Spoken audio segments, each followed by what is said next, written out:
Hello everyone, this is a progress video for the second week of our project of the course Object-Oriented Programming and Design Methodologies.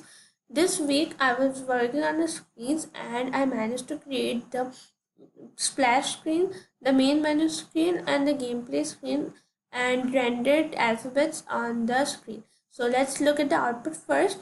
So this is our splash screen and it stays on for a few seconds and then it switches to the main menu screen. So in the main menu screen, the title of the game is missing, which is my objective for the next week. So these buttons are created and now when I hover over these buttons, their states change, indicating that they're active, and each character on this button is rendered separately.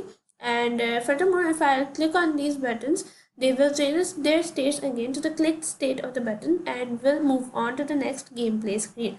So the functionality for exit, settings and load game button is not, I haven't been able to do that, but we'll do them till next week. And but the new game button works and it will move on to the gameplay screen. So here's the gameplay screen. Each tile is rendered separately here, and so let's look at the code. Our main class is a screen class. It is a parent class, and it has an abstract it has a pure virtual function render, and the main menu class and the splash screen class inherit from this screen class. So in the main menu class, I have created a dynamic array of buttons, and these buttons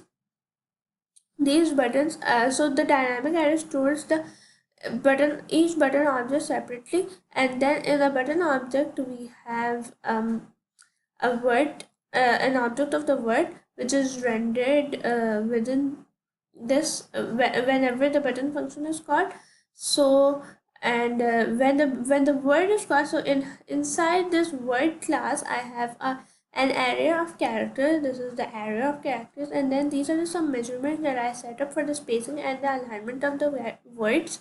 And so whenever this word, the render function of this word is called, so whenever the render function of the word is called, the character objects are created. So in these character objects, we have each character is rendered separately, and these are the coordinates that I set up from the spreadsheet. So, and while creating the map, I rendered each tile separately by looping through them, and these are the clips. And so within a map, I have the platform tiles are rendered from within the map. Here we can see that the platform tile is being rendered, so there is a separate class for each tile that is showing up on the screen, the platform tile.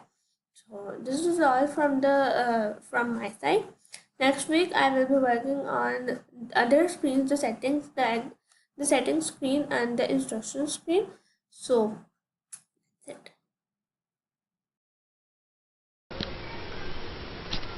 So this week I've worked on getting the player to move on screen.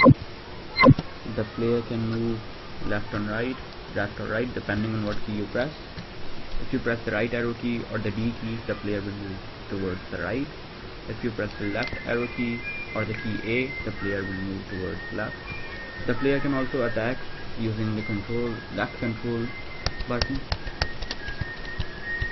So for this, what I essentially did was that in the constructor of my player class, I first loaded all the sprites, as you can see, and then depending on what key the user presses, these animations are rendered on screen.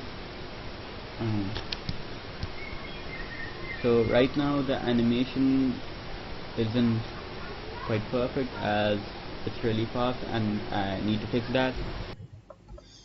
Right, so this week in the dungeon objects part, what we're going to be focusing on is how the objects will be interacting with the player and what their functionalities are going to be. And those animations have been set right now in all of these base classes. Like for example, we have the subdate function inside this falling trap. What it's gonna do is at a certain time value, which is right now hard coded as frame rate equals greater than or equals to 1000, it will run for the first X seconds. Right now, again, it's hard coded. For the first X seconds, it's going to fall back up, and then for the next X seconds, it will fall down. So when we run this, it will look like this. This trap goes up and then it comes down. Depending on if it hits the player, then the player decreases health. This was another object that moves in a certain way. So what it's going to do is fall down at a certain time and then move in a certain direction. If it's towards the player or away from the player, depends on the player's luck and where it's standing. Then this will be one of the doors that will that the player will use to move from one floor to another, and this animation will be initiated at a certain key press. This will be one of the torches on the walls. And as for the objects that are that the player will hide in when the enemy is around, they are this cupboard right here. It shows that the player is hiding inside of it.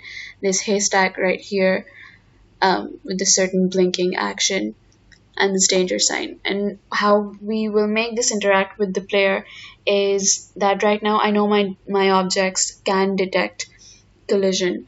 So what we will do is, for example, right here, when this cupboard collides with this key, this haystack is formed.